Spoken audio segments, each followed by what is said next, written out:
Morning guys, in front of me is Alcatel 1B and let me show you how to locate IMEI number. First of all, open your phone dialer. Then go to keypad and enter a secret code, which is *#06#.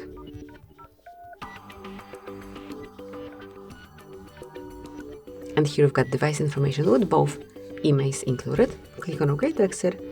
And there's also another way to reach IMEI number. At first you have to open the settings, then find and select about device, which is under system. So just click on system, then about phone, and now go a bit lower. Select status, and here you will also be able to read both IMEI numbers. Thank you for watching, please subscribe our channel and leave the thumbs up.